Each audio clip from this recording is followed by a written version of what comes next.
مما جو کچھ ہے تمہارے پاس، تحبون پسندیدہ چیزوں میں سے. اللہ تعالیٰ کہتا ہے کہ تم ہرگز نیکی کو، بھلائی کو، یا پھر مجموعی اعتبار سے کہہ دیا جائے جنت کو نہیں پہنچ سکتے جب تک کہ تم ان چیزوں کو خرچ نہ کرو جو تمہاری پسندیدہ ہیں.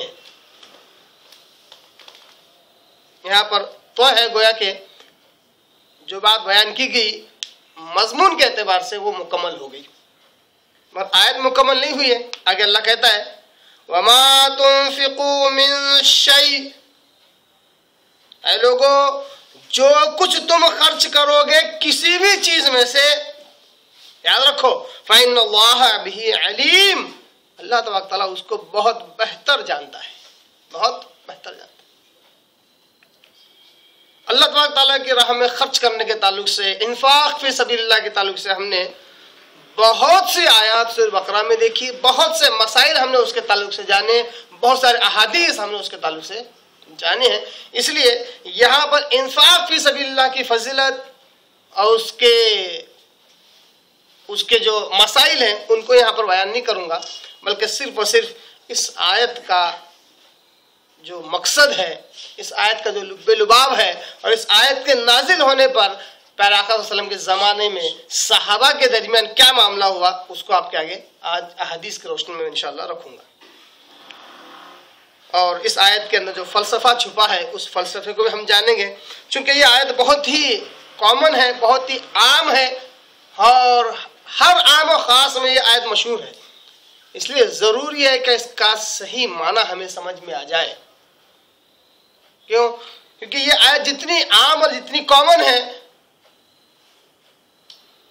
اتنا ہی اس کے تعلق سے کچھ غلط فہمیاں بھی لوگوں کے درمیان پائی جاتی ہے، صرف آیت کو صحیح طور پر نہ سمجھنے کی وجہ سے.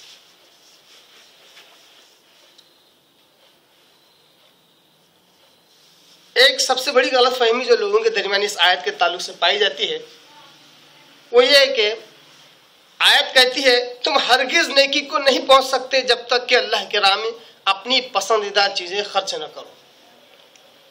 تو وہ کہ اس سے ایک معنی یہ نکالتے ہیں لوگ، اس سے یہ دلیل لیتے ہیں کہ ہماری پسندیدہ چیزوں میں سب سے ٹاپ کی جو پسندیدہ چیز ہوگی اگر وہ اللہ کی راہ میں خرچ کرے تو ہم نیکی اور بھلائی کو پہنچ سکتے ہیں. یہ معنی لیتے ہیں، جبکہ ہرگز یہ معنی نہیں ہے.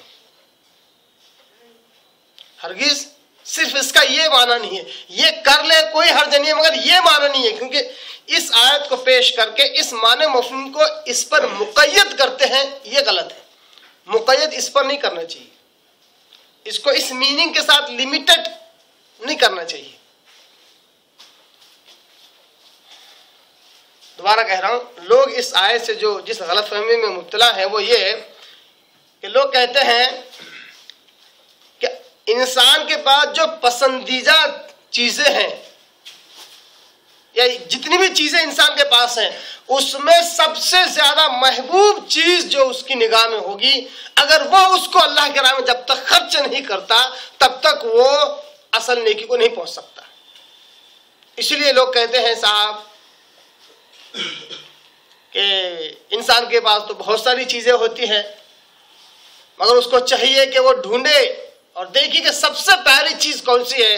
جیسا کہ حضرت ابراہیم علیہ السلام کی مثال دیتے ہیں، کہتے ہیں ابراہیم علیہ السلام عمر کافی ہو گئی، 70-80 سال کی، بڑھاپے کو پہنچ گئے، اولاد نہیں، اللہ نے اولاد دے دی.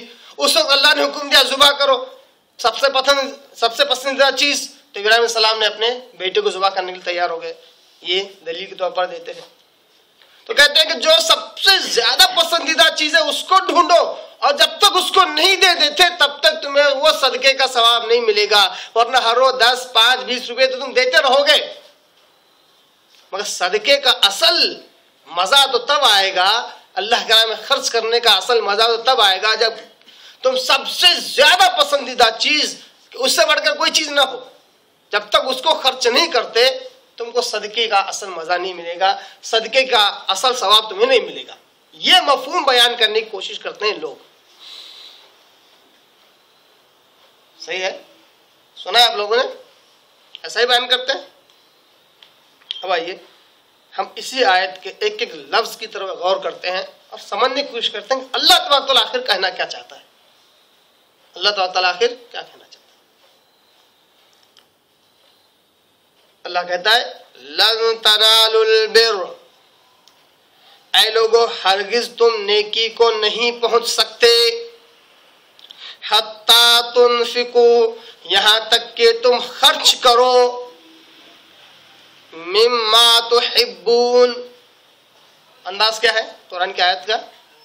مما تحبون، یہ لفظ بنا ہے من پلس ما، من جمع ما، جس کو ملا کر پڑھنے سے ہوتا ہے مما. مما تحبون، جو کچھ تمہیں پسند ہے اس میں سے. ہم نے اس کا مفہوم کیا بیان کر دیا؟ لوگوں کے آگے بھی عوام میں پھیلا بھی دیا اس طرح. کیا؟ حتی تنفقوا ما تحبون، ہم نے من کھا لیا. جو لفظ من ہے اس کو کھا گئے، اس کے مفہوم کو ہی کھا گئے، تو ظاہر سی بات ہے آیت کا مفہوم بھی غلط سمجھ میں آئے گا.